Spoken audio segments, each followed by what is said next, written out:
Hey, welcome back to the channel. It's time for your monthly market update. It's October 2021, so we're going to be reporting numbers through September. And I'm actually really excited. We've got a different format I'm going to try, so I'd love for you to let me know in the comments down below if you like this style, if you want to go back to the old style. But we're going to really go deep into the different numbers of exactly what's happening in the Twin Cities real estate scene right now.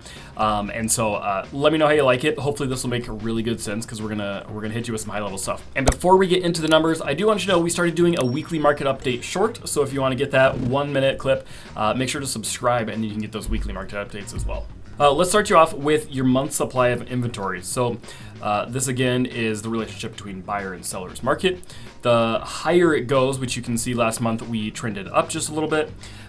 We are up about 0.1%, so excuse me, 0.1 months. So we're at 1.5 month supply of inventory, which is about on track for where we'd like to see.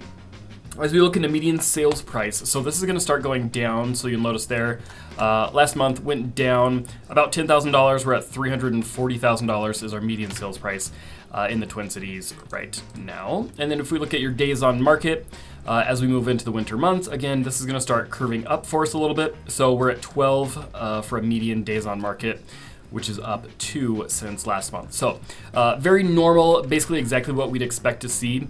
Let me dig into these a little bit more. So this is what I'm actually really excited about.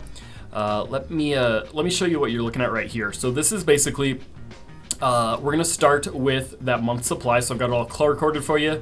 Month supply of inventory we're looking at in orange. So again, you see we went up there just a little bit, but I want you to understand seasonality. So this is what we're gonna dive into. You can see on my first little ticker line, this is through September 2021. And then if we rewind 12 months to September last year, year before, and so on and so forth. So let's start back here, right? If we look at a few years ago, basically at this point in time, we're gonna start seeing that progress downwards. That's actually a little bit misleading, which I'm gonna tell you about in a second. But we will expect for those numbers to start going down. So if we're right here, you know, within basically at September is usually the month, we should start seeing this number start to go back down for being a seller's market. Now, I'm gonna push pause on that one and we're gonna come back to it because it's gonna sound totally contradictory.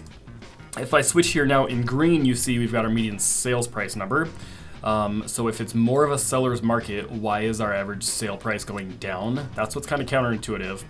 And then if I loop in here, your days on market, it's going up. So days on market going up, sale prices coming down, that would be very counterintuitive to a seller's market. But let me show you what's actually happening here. So if we're looking at our month supply of inventory, right, which is going up, so that means we're becoming more of a balanced market. Actually, here I got a little cheat I made for you. Buyer's market, we're going up. Seller's market, we're coming down. The relationship between that really though is if, you know, this is recording when properties sell typically, and then there's about a 3-month delay from when they put the home on the market. So we're seeing sale prices recorded at different times of your month supply of inventory. So when I adjust for that, really this is gonna be more of what you're looking at is if I basically push it forward a few months. So this is really honestly going to be a much more accurate snapshot of where the market's at. You'll typically hear us say it's a little bit easier on buyers to buy during the winter months. Sellers become slightly more motivated because they put their home on the market and potentially hasn't sold, and fewer people are putting their listings on, so it kind of causes that imbalance. But here, let me show you this. I'm going to throw on the prices as well when we adjust for that. So don't let this confuse you, but as your orange line goes up, that's that buyer's market that it's becoming more favorable for. You can see the prices kind of sit flat. Okay, if I go back a little bit, as that one moves up, our prices stop to increase. As that becomes more of a seller's market with the orange line going down, and then all of a sudden you'll see that inverse happening with our sale prices going up. Okay, so let me flip here, and now you can see a pretty great representation. Blue again being your median days on market.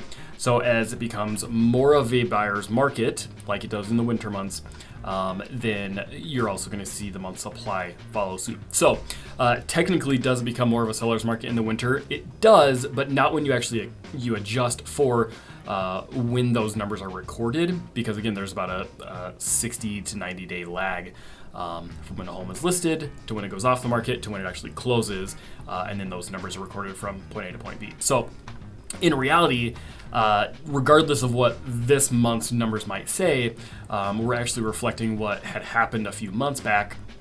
And so this is going to be a lot more accurate of a picture of what we're looking at as we move into the next few months. I think I got a little, there we go.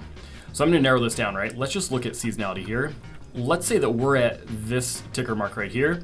You can see we're going to kind of hold tight, but then it's going to become more of a seller's market in a few months from now. But we're moving up towards being into that buyer's market, right? These two are probably the best example. We're just coming into our stride of the higher that orange line goes, being a little more favorable for buyers, which you can see reflected in the days on the market and the price.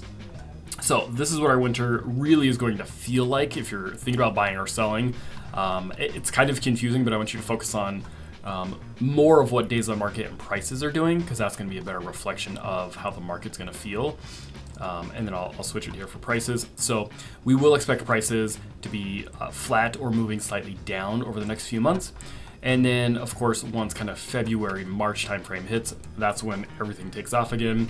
This drops back down, our prices start going back up, and then days on market goes the opposite direction, coming back down, things selling more quickly, just because there's more activity out there in the market. So that's kind of a high level view. Hopefully that makes sense. Hopefully that's not super confusing, but I just wanted you to be able to see what the market's truly doing when you adjust for seasonality and when you adjust for when the numbers are getting recorded, from when they hit the market to when they sell. All right, so that's what's going on in Twin Cities real estate market right now. I'm gonna put all my contact info in the description below, so make sure you find that, and then make sure to subscribe. We put out new content every week. I do a weekly market update, but if you have any questions, don't hesitate to reach out. Shoot me an email or text, or drop me a comment, and I would love to help. Thanks so much. I'll see you next time.